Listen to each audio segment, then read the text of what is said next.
Welcome to your booster shot from the FowardED Education Network. This podcast series is our opportunity to dive even deeper into the topics and skills that will help you lead your school with confidence. Check out information on our partners along with additional resources and services at www.awbeducation.org. Now, here is your booster shot. All right, welcome back to another edition of Your Booster Shot by FowardED Education, and today I am excited to have the esteemed Chris Norton on our show as our guest. Chris was a former student and athlete of mine many, many years ago, and is just one reminder, again, of how old I'm getting every day. Thanks, Chris. Appreciate that, but I'm excited to have Chris join us today and talk about his amazing story and his mission. And I have to admit, Chris, that I brag to others about knowing you, and it's fantastic to have you on this podcast. I'm really honored. For our listeners, can you briefly share your story? And for those that don't know it or haven't seen your movie, just so that we have a better understanding of your why. Yeah, well, thanks for the introduction. I gotta say, I brag to people that I know you. So, it goes both ways. That's good. Yeah. Not sure I've earned that, but okay, I'll take it. Yeah. No, it's good to see you. Yeah, I'll take you back to really, I think the pivotal moment of my life came on October 16th of 2010.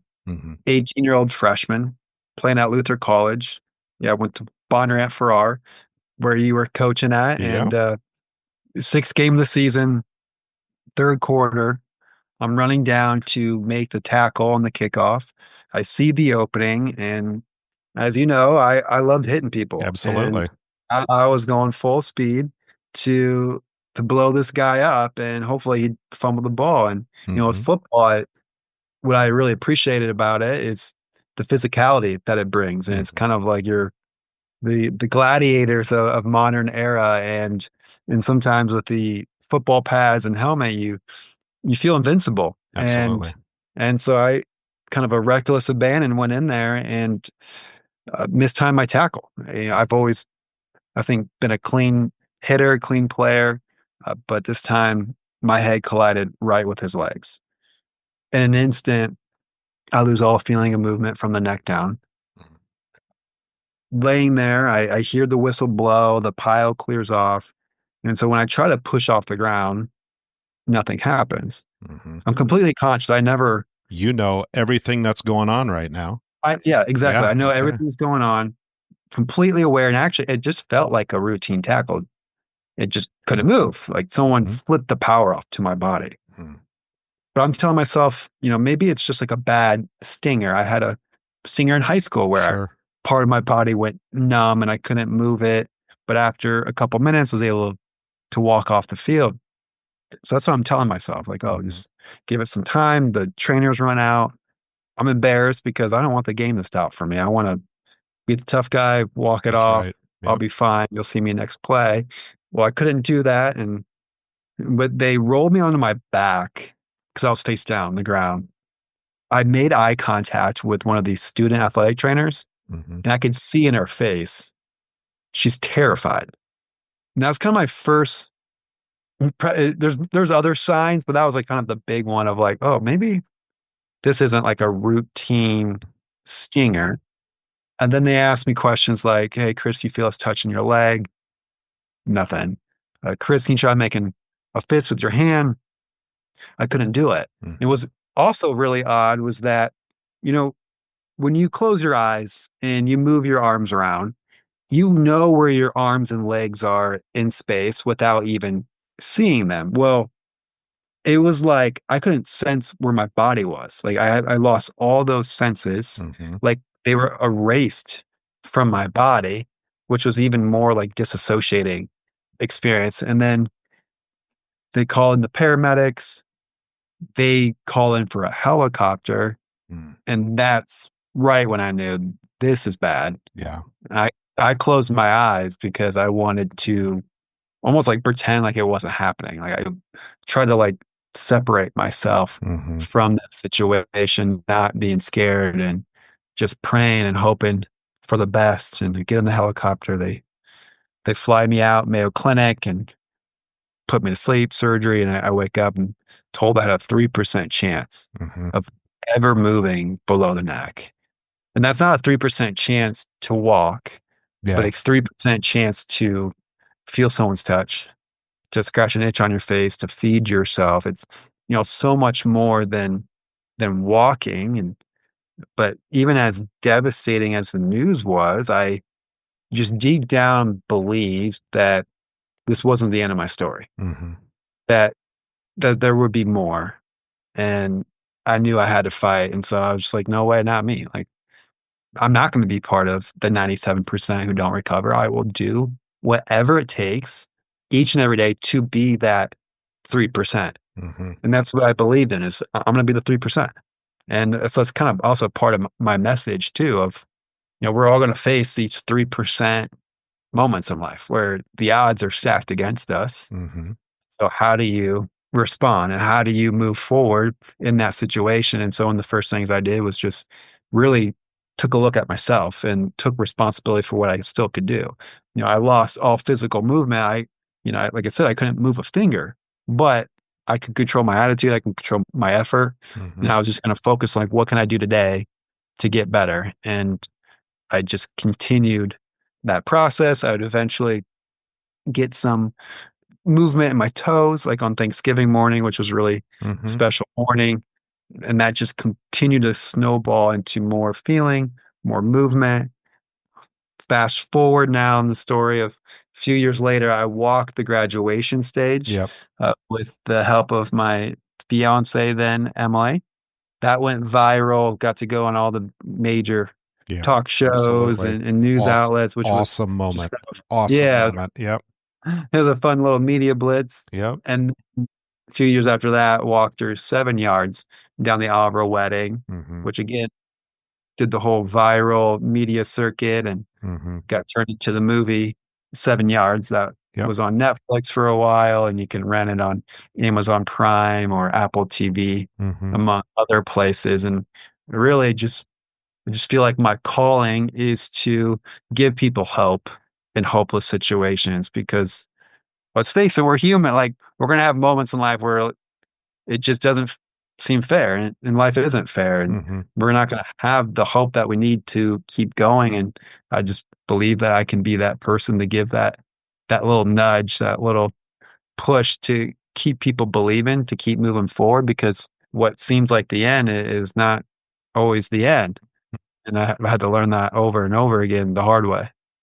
Well, Chris, your message is very strong and it's very motivating for schools and for students to hear. But I can think back to your time in high school. Yeah, it's been a while now, but I just remember your dedication and drive and how hard you worked at everything.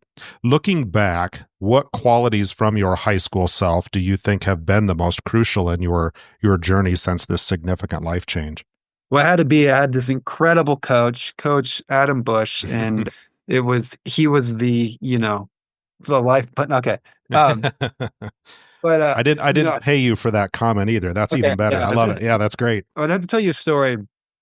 When I was probably 11 years old, and I played in a lot of basketball tournaments, and we were at this basketball tournament, and I played horrible.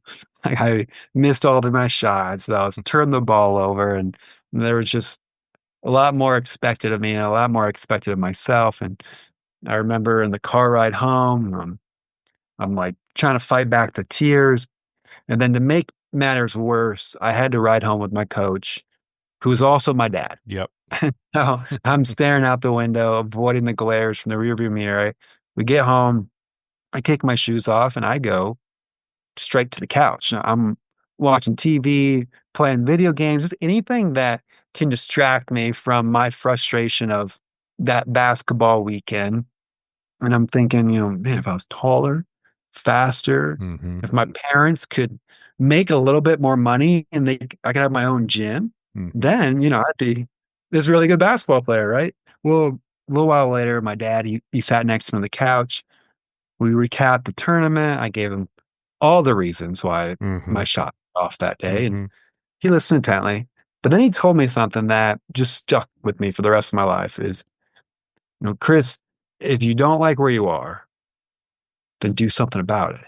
Hmm. Just as simple as that. Like, if you don't like where you are, do something about it, and it clicked. Like, why feel sorry for yourself when you're not willing to do anything to improve? Hmm. Like, if you want to get better results, then you have to get better. Like, there's no shortcut in life. And it was just this epiphany of here I am wanting to be a better basketball player while I'm sitting on the couch watching TV. Like, Yeah. I don't know. It just, everything kind of clicked together. Like, this is stupid. Like, what am I thinking? Like, I grabbed my ball, I went outside, and I shot hoops until dark. And it was just like this real pivotal moment of just how I would approach anything that mattered to me from that moment on. And I think that really kind of changed, yeah, my work ethic and how I Hmm. viewed life and what I wanted out of life. And I realized I had the responsibility for it. And so something that I share with students, with adults, is this idea of like radical responsibility, like not a little bit of responsibility, but a Hmm. complete full responsibility for our choices, for our responses. Because the more responsibility you can take, the better you respond to adversity. Hmm. And I really just believe in that. And I think that was one of the big things just early on that I had. So when my spinal cord injury happened, I was ready to take that responsibility of like, Yeah. hey, like I can change this situation. Like I can make it better. And it's on my shoulders. And I don't have to depend on favorable odds. I don't need to depend on the right doctor or therapist. Like I can make things happen. And so I really want people to believe that in themselves, because so often we're the victims, like, right? Like, Hmm. man, like, woe is me, and if only, and this or that. And I've been there and I still get there. I'm not saying I don't fall back to that, but then I remember that story. I remember how I've gotten out of any situation is like, this is on me. I got to Hmm. take full radical responsibility. I remember that moment when I heard where my wife and I were waiting for a table to open up at a restaurant on a Saturday night. And I got a message about the incident, of course, like you had shared, didn't know a lot of details. As I started to find out more details, I remember having the thought in my head of, obviously, this is a very unfortunate situation. It's a horrible accident. However, if there was a person that I had confidence that would be able to get through this and turn. I mean, you talk about the lemons into lemonade moment here. Like, you can't even describe it in this moment. But I knew that you were the right person for that. And it was because of that ability to be able to demonstrate that resilience. You'd been a resilient student athlete. You'd been a resilient young man at the time that I knew you, and that continues on. But resilience is hard in society today. That's really hard. It's really easy to give up, or it's really easy to blame others, or just to take a back seat when things are hard. How do you help students understand that, like you're talking about here, that resilience piece is why you're able to be successful? How do you Yeah. build those skills when I'm just entering into the workforce, or I'm just going from sixth grade to seventh grade, or I'm an adult like me that's unfortunately seeing the other end of my career where retirement's coming up at some point in time. Yeah.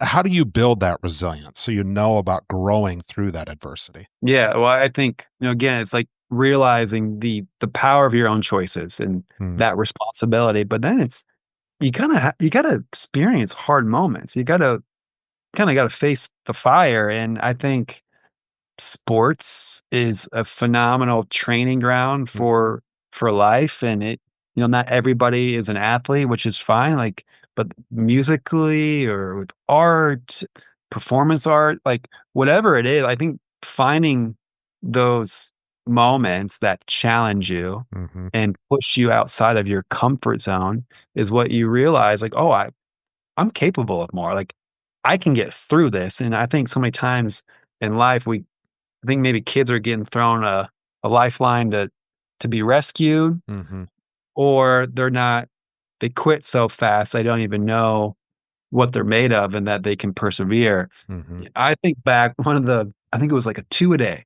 We had like, it was like one of those hot two a day in high school football. And I made the horrible choice of, in between practices, I did like a Chinese buffet, right? mhm. And at Hy-Vee it was. Yep, yep. And and we're doing like running across the football field doing these sprints, and Well, there came my lunch, and it's just one of those things where in a football culture, like, okay, you puked, like, Hmm. get some water and Get back at it. get back at it. Like Yeah. there was nothing to it, right? Well, I realized, like, so when then I was in therapy, right? My injury happens, and Hmm. it's like a month in, I'm doing this training bike. Same thing happens. I'm pushing myself. I'm pushing myself. Lunch comes up, and they start taking me off the bike. I'm like, oh, what are you doing? They're like, oh, you're done. Like, you got sick, and like, oh, like, no, I feel better now. Like, I'm good. Like, just because I threw up doesn't mean I'm incapable of like Hmm. pushing on. But it was just like a moment where I saw the two parallels, but how in one environment it's just like, you got to keep going. Like, you can't let your teammates down, you can't let Hmm. yourself down. Like, Hmm. you have more to give, and football and those sports helped me realize, oh, I have more to give. Like, I have more to offer. But if you're not in that environment, and then you're in some other environment where it's like, oh yeah, shut it down, you can't go anymore, you're going to believe that. Hmm. Right. And so I think it also goes back to, my parents also pushing me like, "Hey, you got more to give." But all those little moments have contributed to myself being resilient. And I think with kids, it's one of those things, it's hard to like just teach in a 60-minute keynote. Hmm. But I think as a society, if we can do a better job of challenging our kids, I have kids, I have 5 kids now, and that's something that we're constantly trying to help them, or, you want to support them and love on them, but they also got to Yeah. build confidence in themselves by getting through hard things. And if as a parent, if I'm constantly rescuing them, that might build my self-esteem of being this hero savior, but I'm Sure. robbing my kids' self-esteem. Like, I'm not doing them any justice by saving them every single time. So, Chris, you mentioned your keynote there, and I'd like to talk about that for a little bit here. So, the title of that is Stronger Through Change, and that title resonates really deeply, I think, for what we're talking about here. If you were going to talk to school administrators, this is an ever evolving industry that we're working in here. What would be that core message that you would convey to students about navigating change, especially when it's unexpected or difficult, like we're talking about here? Yeah, well, I found like when you embrace the unexpected instead of avoiding it is when you can discover a strength that you never realized you had. And I think so many times we avoid change, Hmm. we run from it, we don't adapt to it, and so change breaks us instead of Hmm. making us stronger. And you see story after story that society will highlight and share, and it's told in movies and books of people who dealt with change in a way that kept moving forward, where it didn't break them but built them up. Hmm. And so that's something where I talk about is just how change, because it is constant, how can we utilize that so it's not a source of weakness, but of growth? Because not everyone's going to grow through change. Hmm. It's a choice. Hmm. And so I share kind of like the choices that you can make so that to ensure you will grow through it. Yeah. Now, I'm assuming you've got a pretty good support system. I know your wife is a huge support to you and a lot of the work that you're doing. How important is that community and a connection for people as they're navigating change and navigating the struggles that can come along with just the world we live in right now, but especially for our young people in that school environment? How important is that support system? Oh, it's paramount because I can't tell you how many times when it wasn't my strength alone Hmm. that got me to where I am. There's countless people who had poured into me that helped believe in myself, Hmm. who believed in me more than I believed in myself, that kept me moving forward. So I think it's, I don't know, I can't even put really into words like how important that is. Yeah, sure. And I'm not like it's not a solo man show here. Hmm. Like, it's not the Chris Norton. Like, there's so many contributors to my life. And I think one of the things I really enjoyed about the movie is it really highlights on my support system Mm. of how I was able to make it through college with my college buddies, Sure. my family and community. But then it's also part of my keynote is asking for and receiving help. Like, we can only go so far on our own. Hmm. Like, we have to ask for help. And for whatever reason, it is so hard for us to just be vulnerable and be like, hey, I'm struggling. Hmm.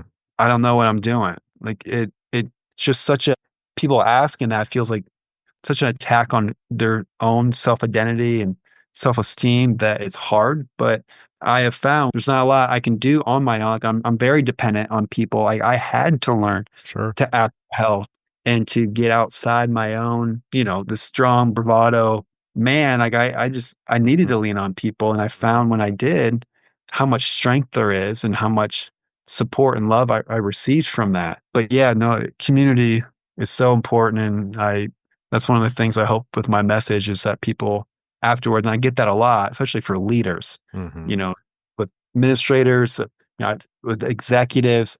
I can't tell you how many times people are telling me like, man, our culture, especially on the top, it's lonely at the top. Mm-hmm. I feel like I can't ask for help. I have to have all the solutions and all the answers, and just giving them the courage that, hey, it's okay. Like you're actually more relatable and you build trust by reaching out Mm-hmm. to others. Mm-hmm. So I didn't have this in our show notes for today, so I'm going to throw a little improv at you here.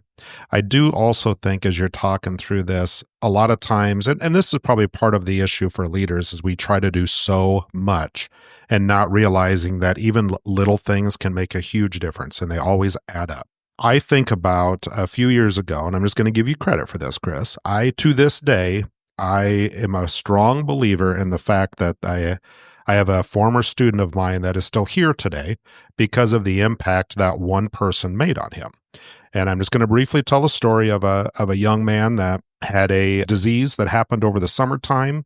And lo and behold, he went from being a healthy, vibrant student to being in a wheelchair and battling a lot of the same issues that you have battled in your time.